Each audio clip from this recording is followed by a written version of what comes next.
प्रभु का धन्यवाद हो आज के दिन के लिए। हम सबों को प्रभु ने संभाला अभी तक, प्रभु का धन्यवाद देते हैं।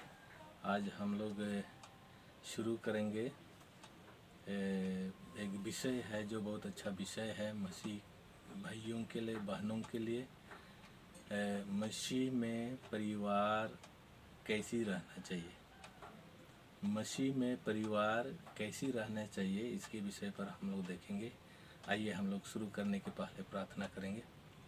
धन्यवाद हो प्रभु जी, तेरी महिमा हो, तेरी प्रशंसा हो प्रभु यीशु, हालेलुया। आज के सुंदर दिन को देखने का मौका दिया, धन्यवाद देते हैं प्रभु जी। प्रभु जी, इस समय हम तेरे वचन को मनन कर रहे हैं प्रभु यीशु, हालेलुया।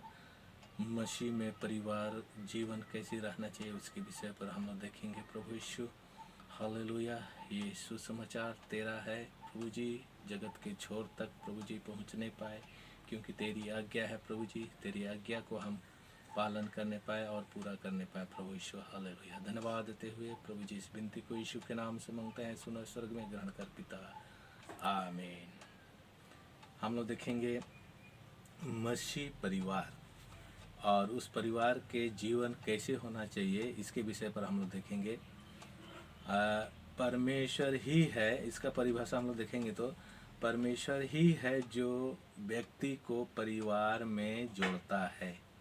और अनुकरण करने के लिए बाइबिल में हमारे लिए अच्छे परिवारों के कई उदाहरण हैं। प्रभु का धन्यवाद हो। बाइबिल में बहुत सारे ऐसे उदाहरण हैं जो अच्छे परिवार के हैं और हमारे लिए एक प्रेरणा स्रोत है, हमारे जीवन के लिए एक लाभदायक है, जिसके कारण से उसको अनुसरण करके हम अपने जीवन को उस तरह से हम व्यतीत कर सकते हैं।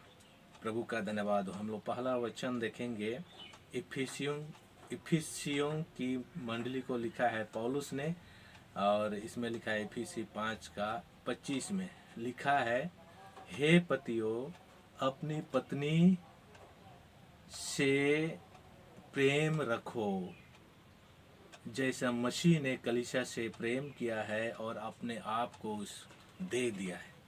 प्रभु का धन्यवाद हो। हम अपने पत्नियों से प्रेम रखें।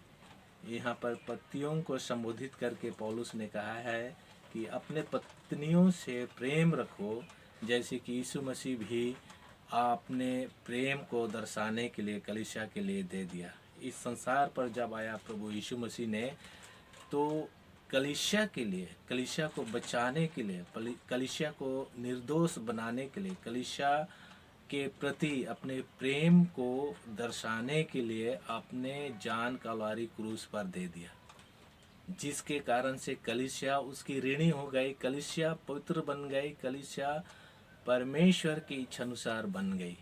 और इस तरह से कलीसिया जो है निष्कलंक, निर्दोष और पवित्रता कलीसिया बन गई, जिसके कारण से आज हम लोग देखते हैं कलीसिया में पवित्र लोग रहते हैं और इस तरह से आत्मा और सच्चाई से आराधना करते हैं।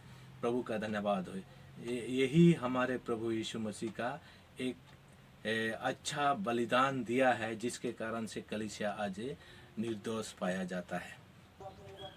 गवाही देने वाला परिवार, इसके विषय पर हम लोग देखेंगे प्रेरित 18:26 पर।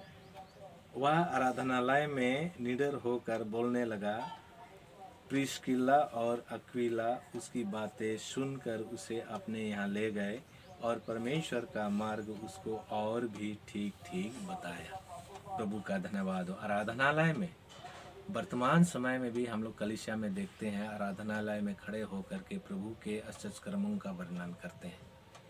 अपने जीवन में किस तरह से प्रभु ने काम किया है, विपरीत परिस्थिति में कैसे अनुकूल परिस्थिति बनाया, बीमारी में कैसे चंगाई दिया प्रभु ने, और इस तरह से हर एक कामों पर प्रभु ने कैसे सहायता किया, मदद किया, इसके विषय पर खड़े होकर के आराधनालय में गवाही देते हैं। निडर होकर के, बिना डर से, बिना भय से गवाही देते हैं, क्योंकि उनके जीवन में प्रभु ने आशीष दिया, मदद किया, सहायता किया, और इस तरह से अपने जीवन में प्रभु की आशीष को प्राप्त करके लोगों को भी गवाही के द्वारा बताते हैं। और लोग सुन करके, उनकी गवाही को सुन करके आशीषित होते हैं और अपने जीवन में भी ऐसी गवाही को चाहते हैं प्रभु की ओर से। और परिवार को भी गवाही के कारण परिवार को भी आशीषित मिलती है, आशीषित होते हैं, आशीष मिलती है परमेश्वर की ओर से। और इस तरह से परिवार आशीष को प्राप्त करके प्रभु के मार्ग में हमेशा चलने का दृढ़ संकल्प लेते हैं।